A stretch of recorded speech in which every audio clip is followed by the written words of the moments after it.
Notre génération peut être la première à mettre fin à la pauvreté et la dernière génération à lutter contre le changement climatique avant qu'il soit trop tard.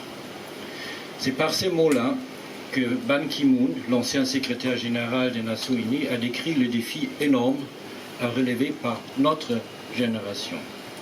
Et nulle part ailleurs, sur le territoire sénégalais, ce double défi est aussi présent qu'ici, dans la région de Saint-Louis. Sur le premier point, le président de la République, Macky Sall, était très clair. Il faut assurer l'accès à l'électricité pour tous, à un prix compétitif, et il faut faire avancer l'industrialisation du pays. Et c'est ici, dans cette région, dans quelques mois, que le Sénégal va commencer à exploiter des ressources naturelles comme le gaz pour faire avancer cette vision du président.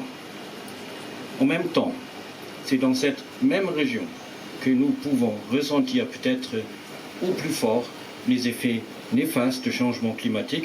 Je pense notamment à l'érosion côtière. Mesdames, Messieurs, l'installation photovoltaïque que nous allons inaugurer ce matin est un exemple qui démontre comment nous pouvons relever ce double défi décrit par Ban Ki-moon. Par utilisation d'une technologie avancée au service d'un des plus nobles et des anciens métiers du monde, une agriculture qui nourrit et qui crée du travail. Par le recours à une forme d'énergie renouvelable à un prix compétitif et créatrice du travail dans le domaine de la technologie, et puis par la coopération internationale.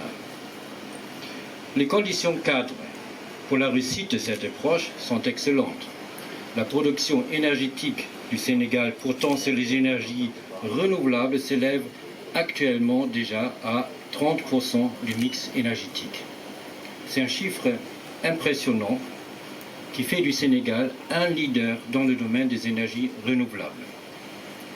De plus, le gouvernement allemand et français négocient en ce moment, au nom des pays du G7, un accord avec le Sénégal pour une transition énergétique qui devrait renforcer encore plus la position solide des énergies renouvelables dans le mix énergétique du Sénégal. Au niveau bilatéral, le gouvernement de l'Allemagne soutient depuis des années la politique du gouvernement du Sénégal en faveur des énergies renouvelables. À travers de nos projets PED, Réussir au Sénégal et PCRE, dont l'Université Gaston Berger de Saint-Louis fait partie, nous promouvons l'usage productif de l'énergie, l'électrification rurale, l'efficacité énergétique et la formation professionnelle. Nous avons également plusieurs projets de coopération financière au terme d'infrastructures avec un portefeuille en cours d'un montant d'environ 130 millions d'euros. Néanmoins, face à l'ampleur des défis devant nous, il faut impérativement impliquer le secteur privé. Le rôle des entreprises privées, allemandes et sénégalaises, actives dans le secteur des énergies renouvelables est fondamental. Pour cette raison, le ministère fédéral de l'économie et de l'action climatique entend aider les entreprises allemandes à partager leur expertise en matière de technologies respectueuses du climat. Grâce au programme RES, les petites et moyennes entreprises sont soutenues lors de leur implantation sur le marché prometteur. Dans ce cadre, des projets de référence respectueux du climat sont installés et commercialisés avec le soutien de l'Agence allemande de l'énergie, l'ADENA. Les activités d'information et de formation permettent d'assurer une entrée durable sur le marché et démontrer la qualité des technologies allemandes, et tout le monde y gagne. La protection du climat, l'Allemagne en tant que centre d'expertise pour les solutions d'énergie renouvelable et comme nation industrielle, et puis surtout le Sénégal qui met en œuvre une technologie contribuant à sa propre transition énergétique. Je suis convaincu que le secteur privé, avec notamment les entreprises allemandes, peut poursuivre l'histoire à succès des énergies renouvelables au Sénégal.